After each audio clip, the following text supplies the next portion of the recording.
मुकदमात के ज़रिए टैक्स से बचने की कोशिश करते हैं। इन केसेस की कमज़ोर पैरवी की वजह से हुकूमती महासिल तवील अरसे तक इल्तवा का शिकार रहते हैं।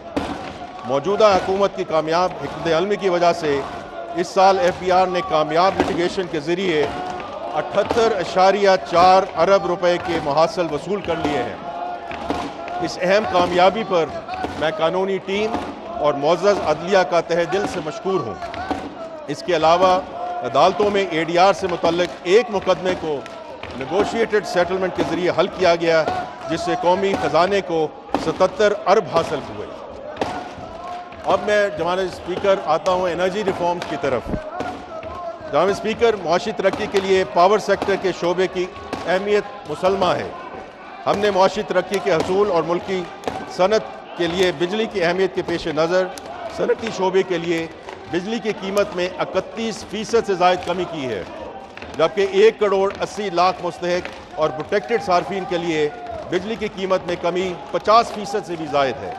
हमने IPPs के साथ मुआहिदों पर नज़रसानी की है, जिसके नतीजे में 3000 अरब रुपए से ज़्यादा की बचत होगी। इस तरीक़ाकार पर अमल करके हम माहौल के लिए नुकसानदेह 3000 मेगावाट गुंजाइश से ज़ायद फर्नेस ऑयल पावर प्लांट्स को बंद करने में कामयाब हुए। हमें एहसास है कि मुस्तकिल बुनियादों पर बेहतरी लाने के लिए पावर सेक्टर में गहरी और बुनियादी इस्लाहत लाना ज़रूरी है।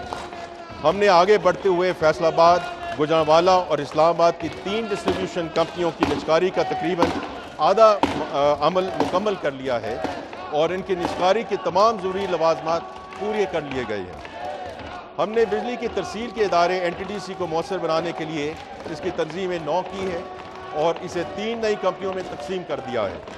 ये कंपनियां मुस्तकबिल के प्रोजेक्ट की मनसूबाबंदी और उन पर अमल दरामद की जिम्मेदार होंगी, ताकि बिजली के तरसीली नज़म में रुकावटें दूर की जा सकें। इन इदारों को चलाने के लिए आलमी मयार के अफराद तैनात किए जाएंगे। जनाब स्पीकर, मुझे ये बताते हुए खुशी महसूस हो रही है कि अब बिजली की तकसीमकार कंपनियों का इंतज़ाम प्रोफेशनल बोर्ड्स के सपुर्द है। हमने इन बोर्ड्स में सियासी मुदाखलत को ख़त्म कर दिया है।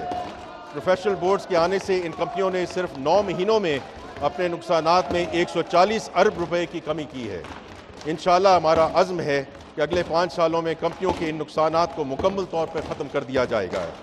बिजली के शोबे में कम्पेटिटिव और आज़ाद मार्केट के क़याम के लिए कानून साजी और ज़वाबत को हतमी शक्ल दे दी गई है और अगले 3 माह में इस पर अमल दरामद शुरू हो जाएगा।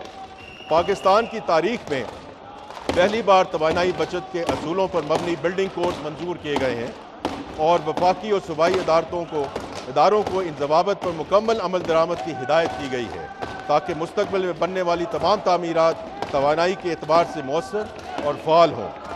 हुकूमत ने सस्ती बिजली के हसूल के लिए जामे मनसूबाबंदी कर ली है, जिससे आने वाले दिनों में सस्ती बिजली का हसूल मुमकिन होगा। इस मनसूबे के तहत अब तक 4000 अरब रुपए से ज़ायद की बचत की है और 9000 मेगावाट गुंजाइश के महंगे बिजली घर, जिन्हें नेशनल ग्रिड में शामिल किया जाना था, तर्क कर दिया गया है।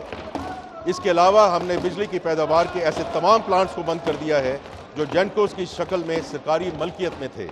इन प्लांट्स के फालतू आलात की फ़रोख्त का अमल शुरू हो गया है, ताकि इन इदारों के बायस मुल्की खजाना पर 7 अरब रुपए सालाना शज़ायद का बोझ ख़त्म हो सके। जनाब स्पीकर, गुज़श्ता चंद सालों के दौरान हमने पाकिस्तान के तेल और गैस के शोबे में टारगेटेड रिफॉर्म्स की, जिनसे सरमायाकारी में इजाफा और स्ट्रेटेजिक डाइवर्सिफिकेशन बलबोते पर नुमाया तरक्की हुई है। एक्सप्लोरेशन एंड प्रोडक्शन ENP के शोबे में कंपेटिटिव बिड्स में ख़ास तौर पे तुर्क पेट्रोलियम समेत बैनुल अक़वामी कंपनियों की खासी दिलचस्पी रही, जो तवील अरसे के बाद ऑनशोर सेक्टर में काबिल ज़िक्र बैरूनी सरमायाकारी की अलामत है। Pakistan offshore exploration bid round 2024 का आगाज़ एक दहाई से ज़्यादा अर्स के बाद अमल में आया, जिससे ऑफशोर सेक्टर में ENP सरगर्मी बहाल हुई, जबकि तेल और गैस की मुतअद्दिद दरियाफ्तों से इम्पोर्ट सब्स्टिट्यूशन में मदद मिली और एनर्जी सिक्योरिटी में बेहतरी आई।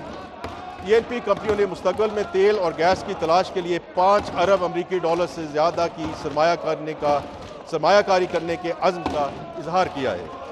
पहले से रवां फील्ड्स पर जदीद टेक्नोलॉजी इस्तेमाल करते हुए उनकी इस्तेदाद बढ़ाने के मनसूबों पर भी तवज्जो मरकूज़ की गई।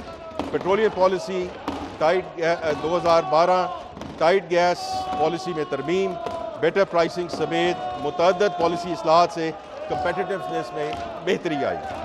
रिफाइनिंग एंड डाउनस्ट्रीम सेगमेंट में पाकिस्तान रिफाइनिंग पॉलिसी 2023 के ज़रिए मोमेंटम देखने में आया है, जिससे यूरो 5 अपग्रेड्स और इस्तेदाद में तोसी लाने में मुआवनत मिली। फ्यूल प्राइस की डी रेगुलेशन की जानिब इक़दाम का मकसद कंपटीशन और निजी सरमायाकारी को फ़रोग देना है। जनाब स्पीकर, रिकोडेक में वाक़े तांबे और सोने की खानें हमारे मुस्तकबिल का एक अहम असासा है। हुकूमत इस असासे को मुफीद बनाने पर तवज्जो मरकूज़ किए हुए है। इस मनसूबे की फीजिबिलिटी स्टडी जनवरी 2025 में मुकम्मल की गई। कुनी की मुद्दत 37 साल है, जिसके दौरान मुल्क को $75 अरब से ज़ायद के कैश फ्लोज इंशाअल्लाह हासिल होंगे। इस मनसूबे के तहत तामीराती काम में 41,500 मुलाजमतें फराहम होंगी। कम्यूनिटी प्रोग्रामों, मुकामी ख़रीदारी, माहौलियाती सेफ गार्ड्स और नुमाया CSR कॉन्ट्रीब्यूशन के ज़रिए नुमाया समाजी और इक़्तिसादी तरक्की का हसूल मुमकिन होगा। इस मनसूबे से $7 अरब के टैक्स और $7.8 अरब की रॉयल्टी मुतवक्के है। बरामदात में आसानी पैदा करने के लिए रिकोडेक्स से पोर्ट कासिम और गवादर तक सड़क और रेल के ज़रिए नकलो हमल के बुनियादी ढांचे की तामीर की जा रही है। जनाब स्पीकर, ये मनसूबा पाकिस्तान के लिए इंशाअल्लाह गेम चेंजर साबित होगा। जनाब स्पीकर, अब मैं टैरिफ रिफॉर्म्स की तरफ आऊँगा। हुकूमत साजगार कारोबारी माहौल पैदा करने, सरमायाकारी की हौसला अफजाई और बरामदात को बढ़ाने के लिए पुरअज़्म है। वज़ारत तिजारत ने कंपेटिटिव, मुतनव्वे और बरामदात पर मुबनी मुल्क की मईशत के फ़रोग के लिए कई अहम इक़दाम किए हैं। हुकूमत माशी तरक्की, कारोबार को सपोर्ट करने और बरामदात को फ़रोग देने के वाज़ेह विजन के साथ एक जामे टैरिफ रिफॉर्म्स पैकेज मुतारफ़ करवा रही है, जिसका मकसद मौजूदा टैरिफ को मुनासिब बनाना है ताकि बरामदात को बढ़ाकर मुआशी तरक्की को तेज़ किया जा सके।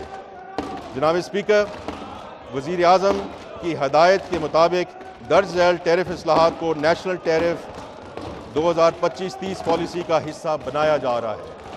नंबर 1, 4 साल में इजाफी कस्टम ड्यूटी ACDs का खात्मा। नंबर 2, 5 साल में रेगुलेटरी ड्यूटीज़ RDs का खात्मा। नंबर 3, कस्टम एक्ट 1969 के 5वें शेड्यूल का 5 सालों में इख्तिताम। नंबर 4, कुल 4 कस्टम ड्यूटी स्लैब्स 0%, 5%, 10% और 15%। और नंबर 5, ज़्यादा से ज़्यादा कस्टम ड्यूटी की हद 15%। इन टैरिफ इस्लाहात को मरहलावार लागू किया जाएगा ताकि कारोबार किसी खलल के बगैर इस तब्दीली के साथ एडजस्ट कर सके और उनकी राह में आने वाली रुकावटों को कम से कम किया जा सके। मईशत के तकरीबन तमाम शोबे इन इस्लाहात से मुस्तफ़ीद होंगे, जिनमें फार्मास्यूटिकल, IT और टेलीकॉम, टेक्सटाइल, इंजीनियरिंग वगैरह शामिल हैं। वर्ल्ड बैंक के मुताबिक इन इस्लाहात के कामयाब नफाज के बाद पाकिस्तान के औसत टैरिफ खित्ते में सबसे कम हो जाएंगे और हम वियतनाम और इंडोनेशिया जैसे ममालिक की सफ़ में शामिल हो जाएंगे। हमें यकीन है कि इन इस्लाहात के मुस्बत नताइज बरामद होंगे और ये मुल्क की इक़्तिसादी तरक्की में अहम किरदार अदा करेंगे। जनाब स्पीकर, मैं अब इम्प्रूवमेंट इन डेट मैनेजमेंट की तरफ जाना चाहता हूँ। पिछली 2 दहाइयों से हमारी मईशत कर्ज़ों में जकड़ी हुई है। मालियाती नज़्म व नस्क को बेहतर बनाने से हमारी मईशत के तनासब से कर्ज़ों के हुजम में कमी आई है। आज से 2 साल कबल हमारी डेट टू GDP रेशो तकरीबन 74% थी, जो कि अब 70% से भी नीचे आ गई है, जिसे हम आगे चलकर इंशाअल्लाह मज़ीद कम करेंगे। इस ज़िमन में हमें अहम कामयाबियाँ मिली हैं। पाकिस्तान के पहले डेट बाय प्रोग्राम के तहत 1000 अरब के कर्ज बाय बैक किए गए। एक फॉल रीफाइनेंसिंग प्रोग्राम के तहत मार्कअप में रिकॉर्ड 850 अरब रुपए से ज़ायद की बचत की गई। कर्ज़ों की एवरेज टाइम टू मैच्योरिटी में 66% इजाफा किया गया, जिससे हमारा रीफाइनेंसिंग रिस्क कम हुआ और मालियाती इस्तेहकाम में इजाफा हुआ। डेट प्रोडक्ट्स को डाइवर्सिफाई किया जा रहा है ताकि इन्वेस्टर बेस को बढ़ाया जा सके। इस सिलसिले में पाकिस्तान स्टॉक एक्सचेंज के ज़रिए स्कूप बॉन्ड का इजरा कर दिया गया है, जबकि मज़ीद प्रोडक्ट्स को लॉन्च करने पर गौर किया जा रहा है। ग्लोबल बेस्ट प्रैक्टिसेस के मुताबिक डेट मैनेजमेंट ऑफिस की रीस्ट्रक्चरिंग की जा रही है। पहले पैंडा बॉन्ड के इजरा की तैयारी मुकम्मल कर ली गई है, जिसका मकसद दुनिया की सबसे बड़ी और गहरी चीनी कैपिटल मार्केट तक पाकिस्तान की रसाई को मुमकिन बनाना है। SOE reforms. जनाब स्पीकर, स्टेट ओन्ड एंटरप्राइजेज हुकूमती खजाने पर 800 अरब रुपए से ज़्यादा का सालाना बोझ डालती है। सब्सिडीज़, ग्रांट्स और इक्विटी की मदद में दी गई हुकूमती इमदाद को शामिल किया जाए तो ये तखमीना 1 ट्रिलियन रुपये सालाना से तजावज़ कर जाता है। यही वजह है कि SOE रिफॉर्म्स मालियाती नज़्म व ज़ब्त के लिए इंतहाई अहम हैं। हुकूमत ने SOEs के हवाले से कई अहम इक़दाम किए हैं। SOE रिफॉर्म्स का एक अहम सतून उनकी मुख्तलिफ कैटेगरीज़ में तकसीम है, जिसके ज़रिए उनकी मुस्तक़बिल की सिमत यानी प्रिवेटाइजेशन, रीस्ट्रक्चरिंग या प्राइवेट पब्लिक पार्टनरशिप मॉडल का तयन किया